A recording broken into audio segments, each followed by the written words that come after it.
नमस्कार दोस्तों, स्वागत है आपका अपने परिवार उड़ान में। मैं मनीष आपके साथ भरूंगा उड़ान सफलता की ओर। डियर फ्रेंड, जैसा कि आपको ज्ञात होगा कि लगातार हमारी टीम के द्वारा Uttar Pradesh police 51,000 plus vacancy के लिए मुक टेस्ट कराया जाता है। सारे प्रश्न जो लिए जाते हैं आपके 41,500 तथा 49,000 वैकेंसी पर आधारित प्रश्न लिए जाते हैं और रोजगार विद अंकित भाटी बुक से प्रश्न लिए जाते हैं। डियर फ्रेंड्स, आपको बताना चाहूंगा उत्तर प्रदेश पुलिस के लिए हैंड राइटिंग नोट्स आपकी तैयार कर ली गई है। आप हमारे टेलीग्राम पर जुड़ जाइए ताकि आपका जब अपलोड किया जाए तो आपको प्राप्त हो जाए। सेशन को शुरू करते हैं। सबसे पहला प्रश्न स्क्रीन पर, 1857 प्रथम स्वतंत्रता संग्राम के समय भारत का गवर्नर जनरल कौन था?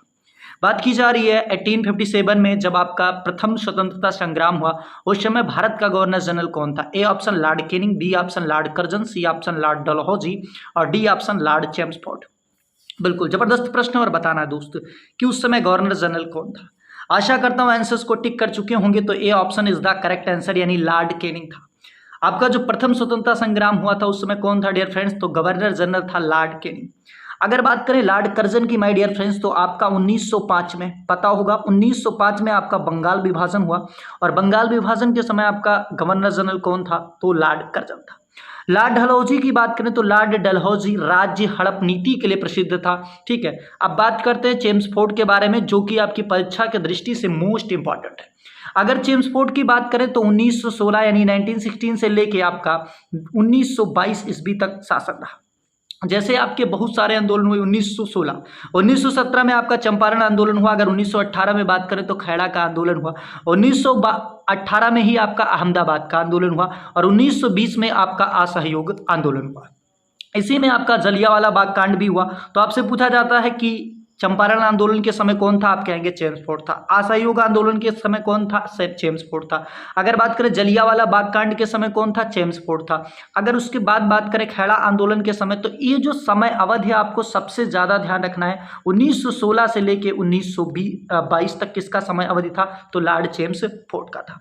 अगले प्रश्न की तरफ बढ़ते हैं। स्क्रीन पर अगला प्रश्न है, बिल्कुल जबरदस्त प्रश्न है दोस्त। अगला प्रश्न पूछा गया कि कौन सी रेखा भारत और पाकिस्तान के बीच सीमा तय करती है? आपको ये बताना है कि कौन सी ऐसी रेखा है जो इंडिया और पाकिस्तान के बीच बाउंड्री का काम करती है। ठीक है, A option McMahon, B option मेसडीन line, C option Radcliffe और डी ऑप्शन डूरंट। बिल्कुल जबरदस्त प्रश्न है और अगर आप चैनल पर नए हैं दोस्त तो चैनल को सब्सक्राइब कर लीजिए और बेल आइकन को ऑन कर लीजिए।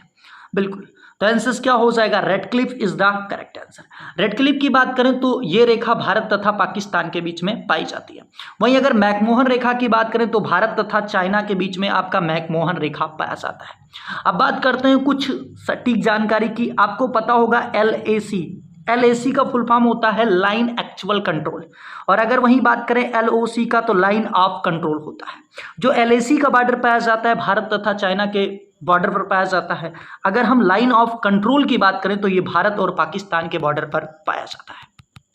बात करते हैं डूरंट रेखा किसके किसके बीच में पाई जाती है। तो माय डियर फ्रेंड, जो डूरंट रेखा होती है भारत और अफगानिस्तान की सीमा साझा करती थी, लेकिन अभी पाकिस्तान और अफगानिस्तान की सीमा साझा करती है।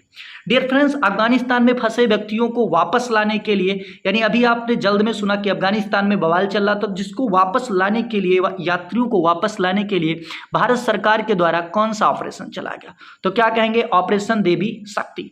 अगर बात करें यूक्रेन में फंसे व्यक्तियों को लाने के लिए, जैसे अभी रसिया और यूक्रेन का युद्ध चल रहा था, तो यूक्रेन में फंसे व्यक्तियों को लाने के लिए इंडिया ने कौन सा ऑपरेशन चलाया? तो आप कहेंगे ऑपरेशन गंगा चलाया गया। चलिए, अभी जल्द में ही आपको पता होगा कि सीरिया तथा आपके सीरिया में अभी जल्द में ही क्या आया? भूकंप आया। तुर्की तथा सीरिया में भूकंप देखने को मिला, जिसमें भारत सरकार के द्वारा कौन सा ऑपरेशन चलाया गया राहत बचाव के लिए? तो ऑपरेशन दोस्त चलाया गया। बात करते हैं जो पाकिस्तान आज़ाद हुआ था, तो कब आज़ाद हुआ था? तो आप कहेंगे 14 अगस्त 1947 को आज़ाद हुआ था। पाकिस्तान की अगर बात करें तो पाकिस्तान का राष्ट्रपिता किसे कहा जाता है? मोहम्मद अली जिन्ना को कहा जाता है। और अगर बात करें पाकिस्तान का शब्द का प्रयोग सबसे पहले किसने किया था? तो रहमत अली ने किया था। आपकी उत्तर प्रदेश पुलिस में यह भी प्रश्न आ चुका है। अगले प्रश्न की तरफ बढ़ते हैं माय डियर फ्रेंड्स। स्क्रीन पर अगला प्रश्न है कि उत्तर प्रदेश के किस जनपद की सीमा नेपाल से नहीं लगती? आपको पता होगा कि उत्तर प्रदेश की सीमा टोटल 9 राज्यों से लगती है और एक इंटरनेशनल बाउंड्री लगती है जिसका नाम नेपाल। नेपाल की राजधानी की बात करें तो नेपाल की राजधानी हो जाएगी काठमांडू। नेपाल अभी तक कभी गुलाम नहीं हुआ, आपको ये प्रश्न भी पता होना चाहिए। काठमांडू इसकी राजधानी होगी। अगर नेपाल की संसद की बात करें तो नेपाल की संसद को क्या कहा जाता है मेरे दोस्त? जातीय पंचायत कहा जाता है। क्या कहा जाता है? जातीय पंचायत कहा जाता है। वहीं अगर राष्ट्रीय पंचायत कहा जाता है। अगर बांग्लादेश की संसद की बात करें तो बांग्लादेश की संसद को जातीय पंचायत के नाम से जाना जाता है। चलिए, बिल्कुल जबरदस्त प्रश्न है। इसका आंसर बताना है कि उत्तर प्रदेश के किस जनपद की सीमा नेपाल से नहीं लगती है। आपको पता होगा 7 जिले ऐसे हैं जिसकी सीमा लगती है, वो जिले कौन कौन से आपको बताना है। चलिए, बिल्कुल जबरदस्त प्रश्न है, आंसर्स बताना। 30 सेकंड का आपके पास टाइम है। आशा करता हूं आंसर्स को टिक कर चुके होंगे। तो आंसर्स आपका क्या हो जाएगा मेरे दोस्त? तो आंसर आपका क्या हो जाएगा मेरे दोस्त? Gonda is the correct answer, क्योंकि गोंडा की सीमा नहीं लगती, बलरामपुर की सीमा लगती है, महाराजगंज की लगती है, बहराइच की लगती है। इसके साथ पीलीभीत की सीमा भी नेपाल से लगती है, लखीमपुर खीरी की लगती है, सिद्धार्थनगर की लगती है, श्रावस्ती की लगती है। अगर बात करें महात्मा बुद्ध ने अपना सर्वाधिक उपदेश कहां पर दिया था, तो श्रावस्ती के अंदर दिया था। अगर बात करें सबसे पहला उपदेश कहां पर दिया था, तो सारनाथ के अंदर। सारनाथ कहां पर स्थित है? वाराणसी के अंदर। अगर सारनाथ को बात करें किस उपनाम से जाना जाता है, तो ऋषि पत्तनम के नाम से जाना जाता है। अगले प्रश्न की तरफ बढ़ते हैं। स्क्रीन पर अगला प्रश्न है मेरे दोस्त। बात करते हैं आपातकाल के समय भारत का राष्ट्रपति कौन था। बात करते हैं कि आपातकाल के समय भारत का राष्ट्रपति कौन था, यानी इंदिरा 1975 की बात की जा रही है। 1975 में जब भारत में आपात लगा था उस समय कौन राष्ट्रपति था? ए ऑप्शन दिया गया आपका, ठीक है, आर वेंकटरमन, बी ऑप्शन दिया गया के आर नारायणन, सी ऑप्शन दिया गया मोहम्मद हिदायतुल्लाह और डी ऑप्शन फखरुद्दीन अली अहमद। बिल्कुल जबरदस्त प्रश्न और आंसर्स बताना है दोस्त। सबसे पहले अगर हम बात करें तो आपातकाल 3 प्रकार का होता है। एक आपका होता है राष्ट्रीय आपात, एक होता है राज्य आपात और एक होता है वित्तीय आपात। सबसे पहले अगर हम राष्ट्रीय आपात की बात करें तो 352, 356 और 360। 360 की बात करें तो अनुच्छेद 360 अभी तक इंडिया के अंदर नहीं लगा, जो कि वित्तीय आपात होता है। अगर 356 की बात करें तो उत्तर प्रदेश के अंदर 10 बार लग चुका है। और 352 की बात करें तो यह आपका राष्ट्रीय आपात होता है। राष्ट्रीय आपात तभी लग सकता है जब कोई बाहरी आक्रमण हुआ हो या राष्ट्रीय स्थिति बिगड़ रही हो। राज्य का आपात कब लगता है? किसी एरिया का, जैसे मुख्यमंत्री हुआ, अगर एरिया नहीं संभल रही है यानी राज्य नहीं संभल रहा है तो उस एरिया में राष्ट्रपति शासन लगता है। बात करते हैं तो 52, 56, 60 आपको याद करना है, 352, 356, 360। चलिए, तो आपका आंसर क्या हो जाएगा? Fakhruddin Ali Ahmed is the correct answer. Fakhruddin Ali Ahmed is the correct answer. अगले प्रश्न की तरफ बढ़ते हैं। स्क्रीन पर अगला प्रश्न है, किस भारतीय ने अर्थशास्त्र में नोबेल पुरस्कार प्राप्त किया है? बिल्कुल जबरदस्त प्रश्न है। A option CV Raman, B option Kailash Satyarthi, C option Amartya Sen और डी ऑप्शन गोविंद खुराना। बताइए, बिल्कुल जबरदस्त प्रश्न है और आंसर्स बताना है। 30 सेकंड का समय है आपके पास, आंसर्स बताइएगा दोस्त। आशा करता हूं आंसर्स को टिक कर चुके होंगे। तो क्या हो जाएगा? Amartya Sen is the correct answer. अगर बात करें सीवी रमन को तो भौतिकी के लिए नोबेल पुरस्कार मिल चुका है। अगर कैलाश सत्यार्थी की बात करें तो इनको किसके साथ मिला था? तो आपका आंसर हो जाएगा शांति के लिए मिला था। अगले प्रश्न की तरफ बात करते हैं। स्क्रीन पर अगला प्रश्न है कि 32वां व्यास सम्मान 2022 निम्न में से किसे दिया गया है? बात करते हैं व्यास सम्मान की, तो आपके और भी सम्मान है, जैसे आपका सरस्वती सम्मान हो गया, ज्ञानपीठ पुरस्कार हो गया। तो क्या हो जाएगा? ए ऑप्शन दिया गया है ज्ञान चतुर्वेदी, बी ऑप्शन ममता कलिया, सी ऑप्शन शिवशंकरी और डी ऑप्शन दिया गया आशा पारेख। आशा करता हूं आंसर्स को टिक कर चुके होंगे। तो ज्ञान Chaturvedi is the correct answer. अब बात करते हैं ममता कलिया को, तो 2017 में आया था और उत्तर प्रदेश पुलिस में ये पूछा जा चुका है। शिवशंकरी की बात करें तो इस बार इनको सरस्वती सम्मान से नवाजा गया है। वहीं आशा पारेख की बात करें तो दादा साहब फाल्के पुरस्कार जो दिया गया है वो आशा पारेख को दिया गया। अगले प्रश्न की तरफ बढ़ते हैं। जबरदस्त प्रश्न है स्क्रीन पर। सुलहकुल मेला उत्तर प्रदेश के किस जनपद में लगता है? A option Barabanki, B option Hapur, C option Bahraich और डी ऑप्शन आगरा। बिल्कुल जबरदस्त प्रश्न है दोस्त कि सुलहकुल मेला उत्तर प्रदेश के किस जनपद में लगता है? सबसे पहले अगर बाराबंकी की बात करें तो हाजी वारिस अली शाह की दरगाह है, यानी यहाँ पर मेला लगता है हाजी वारिस अली शाह के लिए। अगर हापुड़ की बात करें तो गढ़ मुक्तेश्वर मेला लगता है। कौन सा मेला लगता है? गढ़ मुक्तेश्वर मेला लगता है। वहीं बहराइच की बात करें तो सैयद सलार गाजी का मेला लगता है। ठीक है, तो आपका आंसर क्या हो जाएगा? यानी सुलहकुल जो मेला होता है ये आपके आगरा के अंदर लगता है, जो मुस्लिम और हिंदू की एकता का प्रतीक होता है। चलिए अगले प्रश्न की तरफ बढ़ते हैं। स्क्रीन पर अगला प्रश्न है, बिल्कुल जबरदस्त प्रश्न है। भारत में नोटबंदी वर्ष 1946 यानी इससे पहले भी हो चुका है। 1946, 1978 में हुई थी। किस तिथि को तीसरा नोटबंदी किया गया? आपको पता है कि प्रश्न क्या पूछा गया, नोटबंदी इससे पहले 2 बार हो चुका था, यानी 1946 में और 1978 में। इस बार 2000 किस में हुआ था आपको बताना है, यानी तीसरी नोटबंदी कब की गई? 8 नवंबर 2016 में, 8 नवंबर 2015 में, 18 नवंबर 2016 में, 28 नवंबर 2015 में। करेक्ट आंसर बताना। सारे प्रश्न आपके Uttar Pradesh police previous year में आए हुए हैं, इसलिए ध्यान में रखकर ही क्वेश्चंस का आंसर करना है। चलिए दोस्त, आशा करता हूं आंसर्स को टिक कर चुके होंगे। तो क्या हो जाएगा, आंसर्स आपका हो जाएगा 8 नवंबर 2016 इज द करेक्ट आंसर। यानी आपकी बार जो 8 नवंबर 2016 को था, ये तीसरी नोटबंदी थी। ऐसे पहले कितनी बार हो चुकी माय डियर फ्रेंड्स? तो 2 बार हो चुकी है, यानी 1946 में और 1978 में। अगले प्रश्न की तरफ बढ़ते हैं। अगला प्रश्न स्क्रीन पर बिल्कुल जबरदस्त प्रश्न है। फ्रेंच ओपन 2023 पुरुष एकल प्रतियोगिता का खिताब किस खिलाड़ी ने जीता है? ए ऑप्शन नोवाक जोकोविच, B option Rafael Nadal, C option C Alcaraz या डी ऑप्शन इनमें से कोई नहीं। आशा करता हूं आंसर्स को टिक कर चुके होंगे। तो आपका आंसर्स क्या हो जाएगा, नोवाक जोकोविच इज द करेक्ट आंसर। इस बार जो फ्रेंच ओपन 2023 का खिताब है वो नोवाक जोकोविच ने जीता है। वहीं अगर हम बात करें कि यूएसए ओपन, ऑस्ट्रेलिया ओपन और आपका विंबलडन, यानी 4 ओपन होते हैं, और ये 4 ओपन जो होते हैं वो लॉन टेनिस के ओपन होते हैं। अगले प्रश्न की तरफ बढ़ते हैं। स्क्रीन पर अगला प्रश्न है जबरदस्त दशावतार मंदिर उत्तर प्रदेश के किस जनपद में अवस्थित है? बात की जा रही है दशावतार मंदिर की, उत्तर प्रदेश के किस जनपद में आपका दशावतार मंदिर स्थित है? बिल्कुल जबरदस्त प्रश्न है। ये ऑप्शन दिया गया सीतापुर में, बी ऑप्शन ललितपुर में, जो सी ऑप्शन दिया गया मथुरा, और डी ऑप्शन दिया गया वाराणसी। तो क्या हो जाएगा आंसर आपका हो जाएगा B option is the correct answer, यानी ललितपुर हो जाएगा। जो दशा अवतार मंदिर है कहां पर स्थित है? तो आपके ललितपुर में स्थित है। बात करें काशी विश्वनाथ मंदिर वाराणसी के अंदर सिचुएटेड है, आपको पता होगा। मथुरा की बात करें तो प्रेम मंदिर मथुरा के अंदर स्थित है। सीतापुर के अंदर अगर बात करें तो नीम सारण स्थित है। अगला प्रश्न बिल्कुल जबरदस्त प्रश्न है कि इनमें से किस भारतीय राज्य की सीमा पाकिस्तान से नहीं लगती है? बिल्कुल जबरदस्त प्रश्न है और आंसर्स बताना है दोस्त कि इनमें से किस भारतीय राज्य की सीमा पाकिस्तान से नहीं लगती है। अगर हम बात करें कि पाकिस्तान की राजधानी क्या हो जाएगी, इस्लामाबाद हो जाएगी। आज़ाद कब हुआ? तो 14 अगस्त 1947 को पाकिस्तान आज़ाद हुआ। अगर राष्ट्रपिता की बात करें तो क्या हो जाएंगे?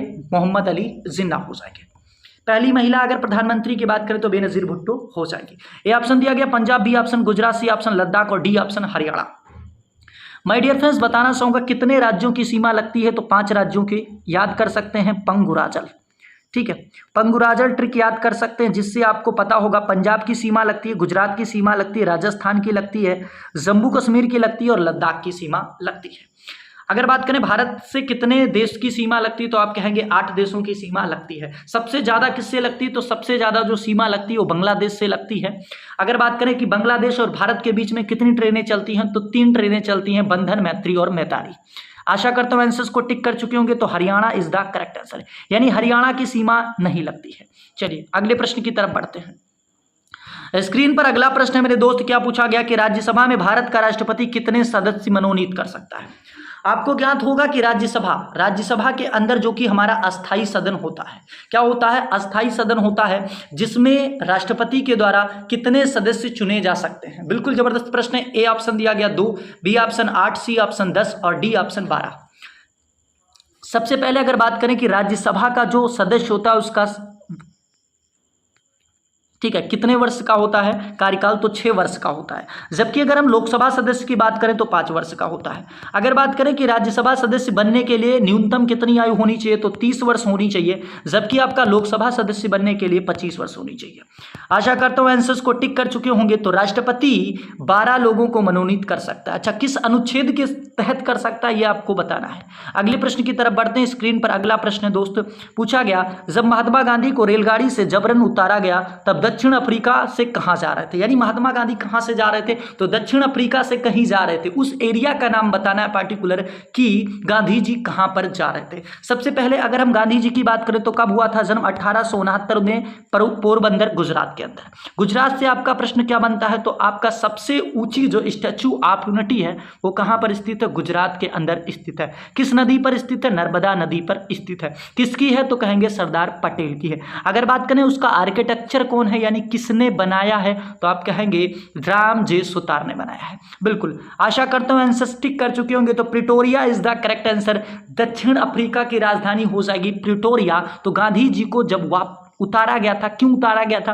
टिकट उनके पास था, लेकिन क्या था, उस समय दक्षिण अफ्रीका के अंदर रंग का भेदभाव चल रहा था, जिसकी वजह से काले होने की, क्योंकि उसमें जो बैठे हुए थे जितने लोग वो सारे गोरे थे, इसलिए इनको क्या किया गया, जबरन ट्रेन से नीचे उतार दिया गया। तो आशा करता हूं आंसर टिक हो चुका होगा, Pretoria is the correct answer. अच्छा, जिस ट्रेन से जा रहे थे उस ट्रेन का क्या नाम हो जाएगा, ये आंसर बताना है। चलिए, अगला प्रश्न स्क्रीन पर है कि इनमें से कौन सा झील उत्तर प्रदेश के आगरा जनपद में अवस्थित है? ए ऑप्शन दिया गया कीठम झील, बी ऑप्शन इतौजा झील, सी ऑप्शन बल्हापारा झील और डी ऑप्शन बखीरा झील। बिल्कुल जबरदस्त प्रश्न है दोस्त, 30 सेकंड का आपको समय दिया जा रहा है।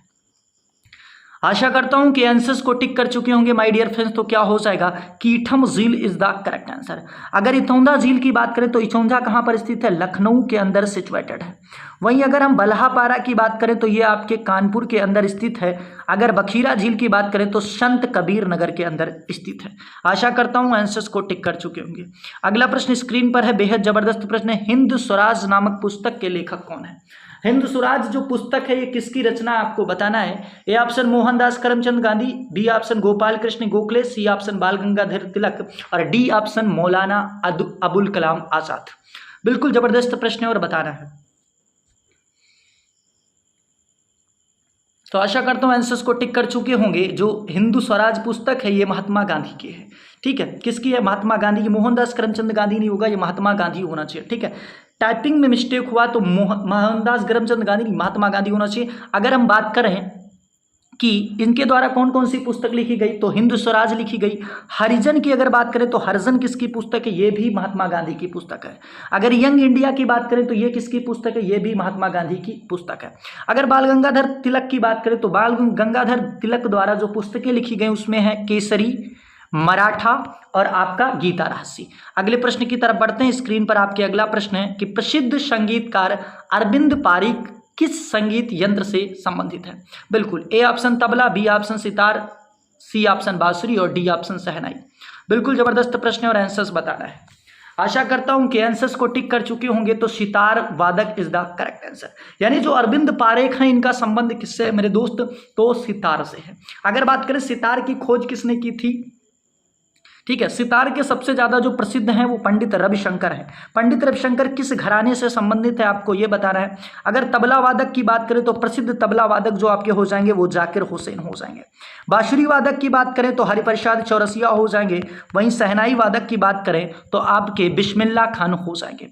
अगले प्रश्न की तरफ बढ़ते हैं। स्क्रीन पर आपके अगला प्रश्न आ चुका है। अगला प्रश्न है कि 1969 में कितने बैंकों का राष्ट्रीयकरण हुआ था? सबसे पहले अगर आरबीआई की बात करें तो प्रेजेंट टाइम पे आरबीआई के गवर्नर जनरल कौन है आपको बताना है।